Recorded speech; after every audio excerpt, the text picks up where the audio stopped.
Trump's 50% tariff on India went into effect today. It's his punishment for the country's continued purchase of Russian oil, he says. Meanwhile, a key tariff exemption for international shipments worth $800 or less is expiring on Friday. As a result, the postal services in at least 20 countries are suspending shipping to the United States. The nightcap is still here. Can you explain this tariff exemption for small shipments? Because, you know, for every Temu, Shein, Amazon superfan out there, those little shipments saw everything. And they are about to get tariffed, you know, or I should say taxed. We should stop saying tariffs. Stop saying tax. They're going to be taxed. There was something called a de minimis exemption, which those low-priced goods that come in from overseas or come to us through Amazon from overseas were going to be exempted from any import taxes. As of Friday, that will no longer be true, so you'll be paying up for what was a set of formerly cheaper items than you could get almost anywhere else. So we will see inflation rates go up because that's the very bottom, really, of the cost rung, if you will. And we're seeing now tariffs on India that are at 50%, Brazil at 50%. We're seeing Japan with a framework of a deal, Europe with a framework of a deal. But we have an average tariff rate that is well in excess of 15%, the highest since 1934. That means higher prices ultimately for individuals, consumers, and higher inflation sometime before the year is out, even though it hasn't fully shown itself yet. Okay, let's just say right there, it hasn't fully shown itself yet, which is why a lot of people have said, I thought the tariffs were going to be a disaster. It's not yet a disaster. This one, U.S. consumers are going to feel it. Oh, yeah, and they're going to feel it quickly. And, you know, inflation is one of the major reasons that Kamala Harris lost. People hate inflation. People feel it in their wallets. That changes the way they live their lives. It's a long time till the next presidential election, and it's actually quite a bit of time till the midterms, which I think, you know, this is part of Trump's fear that he needs to rush the gerrymandering because this kind of stuff is going to be wildly unpopular. His party's in charge. They will, or, you know, in a normal world, they would be the ones facing the consequences at the ballot box. Just like his fear that the stock market could go down, right? Trump is doing everything he possibly can to force Jay Powell's hand or to try to get Jay Powell off the Fed so he can cut rates. Just because rates get cut doesn't mean it's Shangri-La for the United States of America. It means there'll be a surge in equity prices for a short period of time, but that's it. But that's how he thinks, right? He thinks in short-term wins. He thinks in getting the W of the day. And again, all of those moves are going to further backfire, like targeting Lisa Cook, right? Trying to get that extra seat so we can lower interest rates is because of what's going on with the economy. It's only going to increase inflation.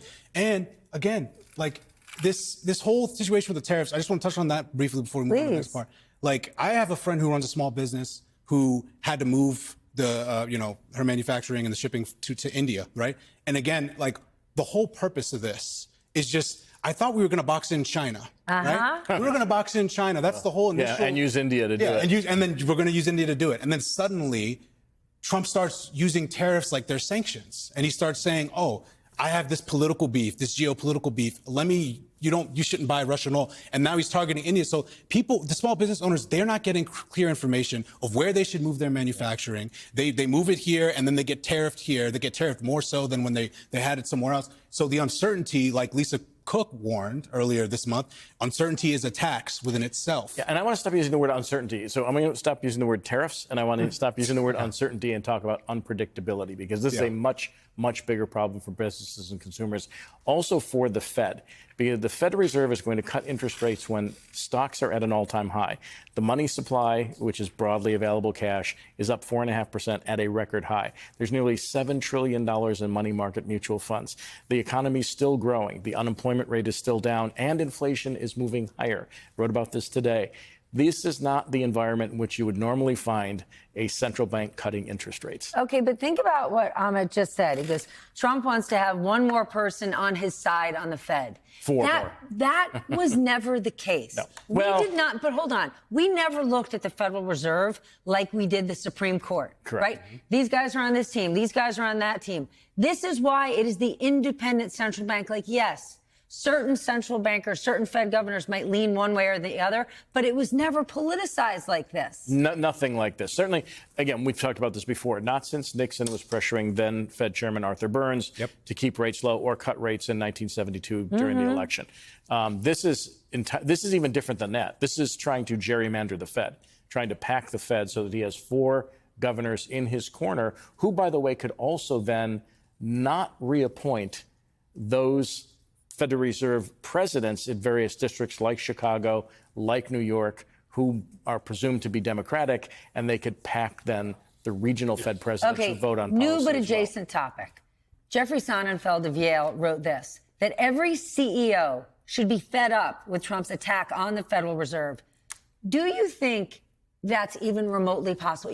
We should see every business leader say, this isn't the way the country should operate. This isn't the way the Fed should operate. This isn't the way the White House should operate. We're hearing from almost no one. Yeah, they're scared. Cowardice is contagious. President Trump is attacking people. He's attacking institutions. He's attacking companies. And he's already, broken through tons of precedents. And of course, CEOs should be looking at the chaos right now and being like, this is bad for business. This is bad for the bottom line. This is bad for my customers. But when it comes down to it, President Trump's sitting there waiting for somebody to push back, waiting for a new enemy to smite. And that's probably why they're not speaking up. Okay, but at what point does it become too expensive? I just want to read more of what Sonnenfeld wrote, because I think it's important, where he said CEOs must recognize that they too can inadvertently become complicit in the erosion of core American values as they merely watch, worried from the sidelines, as peer companies are subjected to extortion through the surrender of massive profits or equity stakes just to do business in the U.S. At some point, do business leaders have to stand up and say, hold on.